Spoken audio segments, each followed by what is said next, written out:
नमस्कार दोस्तों, आज अपन नए वीडियो के माध्यम से नीति आयोग को आगे बढ़ाते हैं। आज अपन चर्चा करेंगे हब्स ऑफ नीति आयोग। नीति आयोग ने कुछ हब बना रखे हैं, उसके बारे में देखेंगे।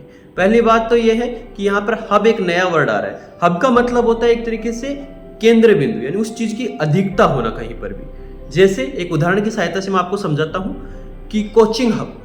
कोचिंग हब का मतलब क्या हुआ? एक ऐसा एरिया जहां पर बहुत ज्यादा कोचिंग होती है, जहां पर बहुत ज्यादा कोचिंग्स होती है।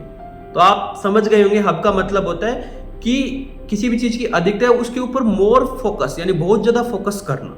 तो नीति आयोग ने भी दो हब बना रखे हैं, एक तो टीम इंडिया हब, दूसरा है knowledge and innovation hub. Team India hub को देखते हैं अपन। तो इसका मतलब यह हुआ कि नीति आयोग इस चीज के ऊपर फोकस करता है कि भारत जुड़कर रहे, ठीक है, एकजुट होकर रहे, यानी एक टीम बनकर रहे इसकी। और वो टीम बनेगी किसकी? स्टेट गवर्नमेंट और सेंट्रल गवर्नमेंट आपस में क्या रहे? मिलजुल कर रहे, सहयोग की भावना से रहे, ठीक है, स्पिरिट ऑफ कोऑपरेशन उनमें रहे, एक तरीके से ये है।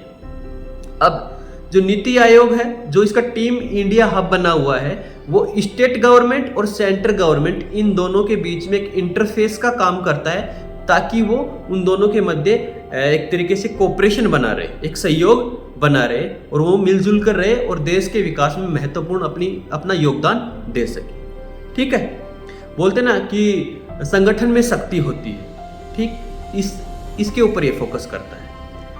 दूसरा है नॉलेज एंड इनोवेशन हब। नाम से ही क्लियर है, नॉलेज का मतलब ज्ञान, इनोवेशन का मतलब होता है एक तरीके से नव परिवर्तन करना, ठीक है, जैसे टेक्नोलॉजी में नए नए परिवर्तन आते रहते हैं, इस तरीके से।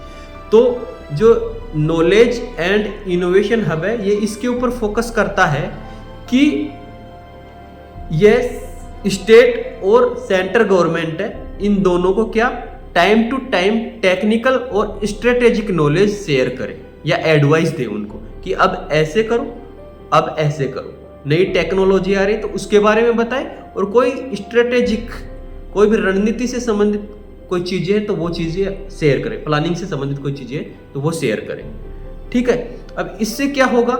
इससे ये होगा कि आने वाले फ्यूचर में कि जो भी समस्याएं हैं, जो भी प्रॉब्लम्स हैं, उनको सही तरीके से प्लानिंग करके अपन कम कर सकते हैं या फिर दूर कर सकते हैं, यानी अनिश्चितता के माहौल को अपन खत्म कर सकते हैं और भारत के विकास में अपनी महत्वपूर्ण भूमिका दे सकते हैं, ठीक है। विकासशील से विकसित की तरफ अपन बढ़ सकते हैं। और नीति आयोग इसी हब के तहत ये गवर्नमेंट का एक थिंक टैंक भी होता है, यानी नीति आयोग को थिंक टैंक के नाम से भी जाना जाता है, क्योंकि ये सरकार को नॉलेज और स्ट्रेटेजिक या फिर टेक्निकल नॉलेज उनको शेयर करता है सरकार को। इस वजह से NITI Aayog is known as think tank of government of India, ठीक है, ये चीज आप ध्यान रखना। अब अपन बात करते हैं कि नीति आयोग के कुछ ऑफिसेज हैं, कि offices attach to NITI Aayog. NITI Aayog से जुड़े हुए कुछ ऑफिसेज हैं, वो कौन कौन से? 3 ऑफिस जुड़े हुए हैं नीति आयोग से। पहला ऑफिस है DMEO। DMEO इसकी फुल फॉर्म है development monitoring and evaluation office, ठीक है। तो इसका मतलब ये विकास निगरानी एवं मूल्यांकन कार्यालय होता है, जो कि नीति आयोग ने जो भी टास्क निर्धारित किए हैं, जो भी प्लानिंग की है, वो क्या वास्तव में विकास से संबंधित जो भी प्लानिंग की है, क्या वास्तव में वो लागू हो पाई है या नहीं हो पाई। यदि लागू हुई है तो कहाँ तक उसका डेवलपमेंट हुआ है, उसका मूल्यांकन करता है उस टास्क का और उसके ऊपर निगरानी रखता है, ठीक है। एक ऑफिस ही हो गया। अब इसका सेकेंड ऑफिस है NILERD, national institute of labour economics research and development, जो कि क्या है, लेबर यानी एक तरीके से ह्यूमन रिसोर्सेज से संबंधित क्या करता है, उसमें रिसर्च एंड डेवलपमेंट का काम करता है, उसमें अनुसंधान का काम करता है।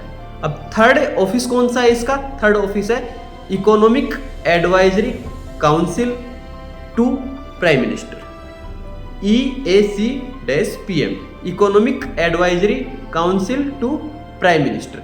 यानी ये ऑफिस क्या करता है कि प्रधानमंत्री को आर्थिक सलाह देता है, ठीक है। अब ऐसा किया जाना चाहिए, अब ऐसा किया जाना चाहिए।